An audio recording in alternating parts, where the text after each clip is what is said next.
Hey folks, this is Kelani. As predicted, another 8.2 interview was posted today, which means we have a few additional snippets of information relating to flying in the next patch, how the story might end up progressing, and why our classes were pruned so heavily going into Legion and Battle for Azeroth. But first we have yet another hint that the patch 8.2 PTR is just around the corner, so let's start with that.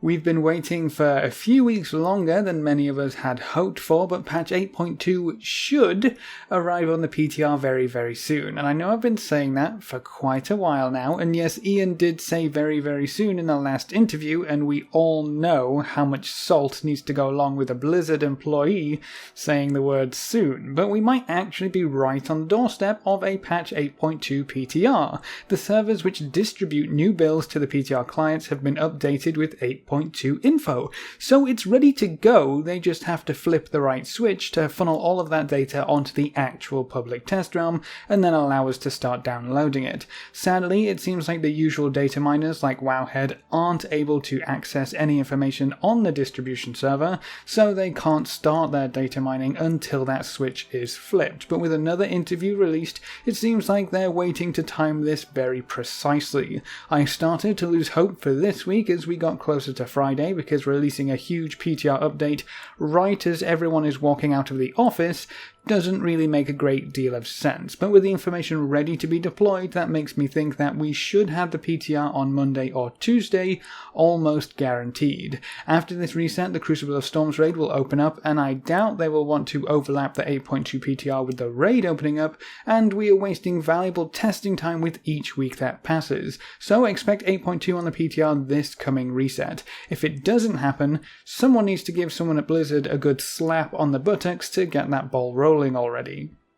Let's move on to some of the new info we have, starting with a pretty controversial topic in WoW these days, flying. We already knew that patch 8.2 will introduce the second half of our flying requirements in the Pathfinder achievements, which by the way you will need Pathfinder Part 1 done if you want to fly at all in Battle for Azeroth, so be sure to get that done sometime soonish. But we found out that not only will flying be allowed throughout the Battle for Azeroth zones of Zandalar and Kul Tiras, but will actually be allowed to fly in both Nazjatar and Mechagon.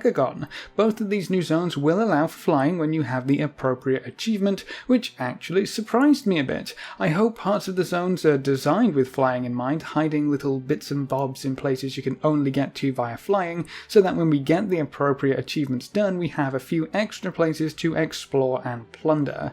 I'm really curious how both of these zones will be set up in general, and I think allowing flying for newer zones is actually a good thing. It changes things up a little bit, doesn't it? And I know going from flying in the Broken Isles to not flying in Argus was a little bit weird, but we'll see how things go in BfA. Just because we can fly in Nazjatar and Mechagon doesn't mean we'll be allowed to fly in the zones added in after that. Pathfinder Part 2 will also probably include new reputations in both 8.2 zones, as well as completing story quests which become available and exploring the zones. That's fairly typical of Pathfinder achievements at this point, so don't be surprised if we have another rep grind on our hands before you can take to the skies again. We also have some interesting snippets which might give us a few hints about where the story might go from here. We know Sylvanus is up to some naughty stuff. She's being a bad girl, and Saurfang is spearheading a mini rebellion to try and put a stop to her plans somehow, some way, sometime. But the dev team keeps coming back with the same quote: Sylvanus isn't another Garrosh 2.0. So maybe Saurfang's rebellion doesn't work, because that's how Garrosh was eventually overthrown, or maybe Sylvanus is doing something for the greater good after all. But we have an interesting quote from Ian here. There will not be a trial where she is in chains. Sylvanus is not a character who would find herself in that situation ever. So we can't have the ending of Garrosh and Mr. Pandaria, but that quote could mean so much more. Does that mean we simply aren't able to control, shackle, or otherwise bring justice upon Sylvanus?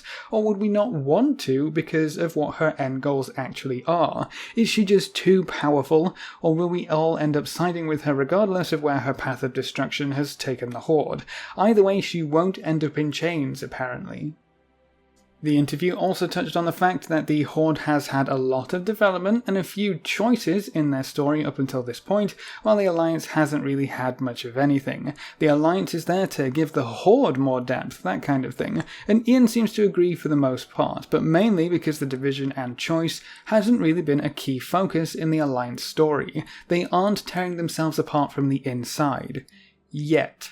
Hopefully, some of that choice will become available to Alliance players in the future, but I wonder what that would take. With a greater threat approaching, Anduin might try to reach out and create some sort of peace again. That's usually what he preaches, after all. That probably wouldn't go down all too well with a few Alliance races, seeing as the Horde did put the torch to Teldrassil. So what if Anduin has his position on the throne challenged? The Night Elves already decided to start doing their own things their own way, on their own terms, in Darkshore. They didn't have the support of the Alliance or Anduin to take back their land, but Tyrande went for it anyways. Anduin also freed Saurfang in some earlier events, so the Alliance might find themselves with plenty of choice sometime in or after patch 8.2.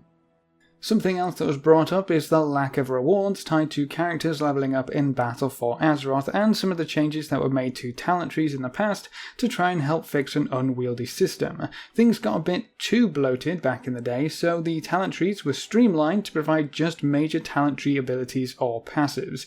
It's interesting actually that this was brought up, yet those same filler talents that were removed helped to pad out the Legion artifact system, the very same system that we might see return in patch 8.2 on our artifact amulets. I'll be interested to see how they handle the filler or padding sections of that system, or if they'll just have major traits or powers like how our talent trees currently work.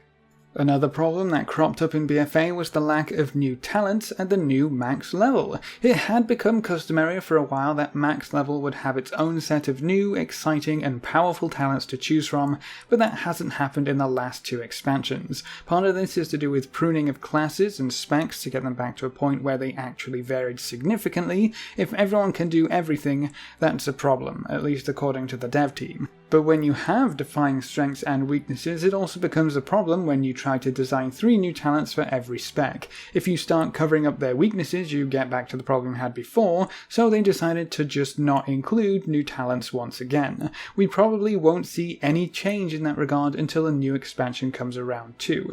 In fact, I don't think we'll see any meaningful changes to any classes that we have right now until a new expansion is in the works. They said they'll look into balancing and tuning talents that we already have, bringing up the ones which don't see much use and making sure we have some diversity, but larger changes will have to wait for another expansion. That's certainly disappointing if you're not enjoying your class right now, but at least you have a proper time frame of when to expect some change to actually happen, unlike what was promised for a handful of classes going into patch 8.1. I feel like we're in a bit of a bare-bones situation with a lot of classes right now, and I remember a phrase kept cropping up from the dev team when they tried justifying it over and over. They were removing the excess and the filler right now, so they could bring in some cool stuff later, cleaning out the old to make room for the new. Seeing as we didn't really get any cool stuff in Battle for Azeroth, that means we should get some exciting additions to our classes in the next expansion and beyond, at least if they were telling the truth. And hey, at least at this point they can't remove anything else, right? Even though we won't see any huge changes to our classes at the base level with things like talents and such, apparently the dev team is focusing on looking at ways for characters to improve meaningfully and permanently at the endgame, and Nazjatar and Mechagon will be 2 new arenas for the team to try rewards that aren't tied to the core gameplay loops for each class. Despite my feelings to stay apprehensive due to how Battle for Azeroth has gone so far, I can't help but get excited for this kind of thing. They're actually pointing out some of the largest problems in the game right now, and they're saying they're going to work on it. At least they aren't burying their heads in the sand entirely. I hope both of these new zones have plenty to keep us occupied and happy, even if we won't get any new talents until the next expansion rolls into town.